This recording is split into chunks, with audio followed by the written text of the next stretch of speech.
There's something about natural objects which is entirely alien.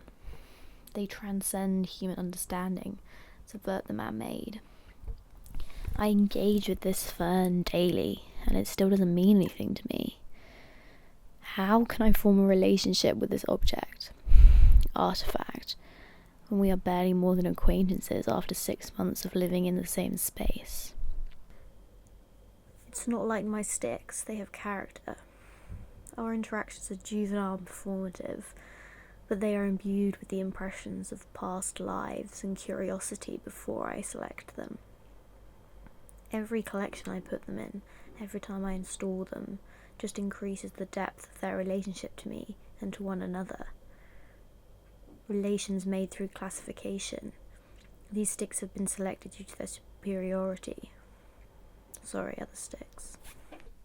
Breaker of sticks since 1995, throwing them away like toys as my understanding of our shared utility has evolved and the bar raises. Yet despite the lack of reciprocation, I stick by my fern. Loyalty to inanimate objects makes no sense to me, especially to those without obvious use or value. Yet here I am, with a drying fern in my window, a handful of my baby teeth in my bedside table, and hundreds of books I'll never read again yet refuse to throw away. I can't step onto a beach, pebble or otherwise, without picking up various items. All that makes it into my pockets makes it home with me. Sometimes it feels like to leave one would be akin to going to the pound and not taking the puppy home with you. But a dog is for life, and crap picked up off the beach is not. The reincarnation we mutually hoped for is a distant memory, as these objects collect dust on my mantle rather than become sand on the shore. That which made all those beach pebbles glow by the sea quickly evaporates once you leave the salt air. That is what makes charity shops so endlessly charming.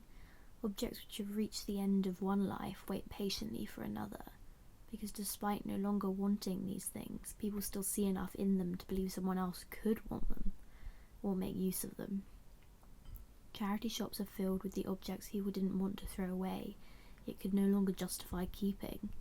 It's like that story people tell kids about their dogs going to live on a farm and chase sheep and eat sticks. No one wants Die Hard 2 on VHS. Installation within charity shops is a weird process. There is such an obvious hierarchy. Bins where stuff is piled, shelves, prime window space, and then of course the curiosity cabinet, which is the collection behind glass. These objects are conferred status through the illusion of being special valuable. Objects are not meant to live behind glass. They are meant to be used and interacted with. Museums are where objects are sent when they are bad. An object's goal in life is to make it to the endless opportunity that is the commandery drawer. Knickknacks in the thing drawer have a multitude of possibilities, frequently opened and rummaged through in search of that one thing which will do the job.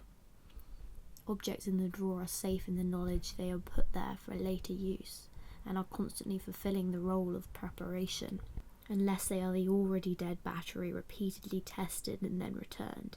In that case, they're just in purgatory. Sometimes I feel like me and this fern are in purgatory,